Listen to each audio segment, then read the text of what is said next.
Bonjour, je me présente, Mario Lachance, historien de formation. Comme vous le savez, la ville de Shawinigan entreprend un processus pour harmoniser les noms de rues et elle entend faire disparaître tous les numéros de la base ville de Shawinigan de 1 à 11. La Cité de l'Énergie et Appartenance Mauricie, Société d'histoire régionale, propose le maintien des numéros des rues dans la base ville pour des raisons historiques. Tout d'abord, Shawinigan est une des premières villes industrielles au Canada avec la fondation de la Shawinigan Water and Power en 1898, qui attire ici une usine d'aluminium, une usine de papier, un complexe chimique, une usine textile. Et la Shawinigan Water and Power va jouer un rôle important dans l'histoire de l'urbanisme au Canada, parce qu'elle va créer une ville de toutes pièces au Québec. Elle va d'abord acheter le lot 628, qui correspond à la Pointe-à-Bernard. Par la suite, elle va faire un plan d'aménagement urbain, un des premiers au Québec, où tout est planifié. Le quartier industriel, quartier des ouvriers, des dirigeants des entreprises, un parc, des endroits pour un hôtel, dans une église, tout est planifié. Et la compagnie va également vendre des terrains aux travailleurs en leur demandant de construire dans l'année suivant l'achat du terrain et aussi en exigeant que les plans de construction soient approuvés par elle.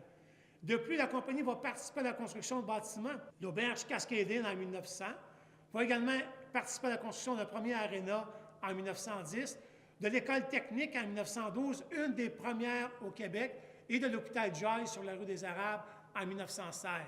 La compagnie va également construire des résidences pour loger ses travailleurs, ses cadres, ses techniciens à différents endroits dans la ville de Shawinigan. Cette compagnie-là joue un rôle important dans l'histoire urbaine au Québec.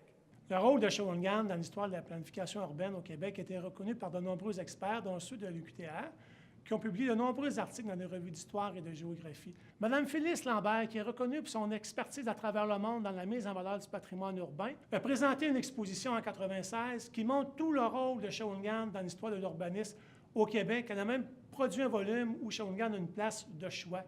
La Cité de l'Énergie poursuit dans cet élan-là par la présentation du plan Pringle dans 3 salles d'exposition ou également par la croisière et le tour de ville. On parle du rôle de Shawinigan dans l'urbanisme au Québec.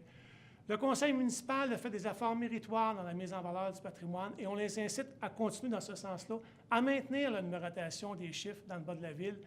La Cité de l'Énergie et Appartenance Mauricie ont présenté un mémoire pour garder intacte toute la numérotation du bas de la ville. C'est un patrimoine toponymique unique, non seulement pour Shawinigan, mais pour tout le Québec entier. Ça fait 115 ans que ces rues-là portent le même nom. Donc, elles rappellent la mémoire des fondateurs, de ceux qui l'ont habité. Mesdames, Messieurs, on a besoin de votre collaboration.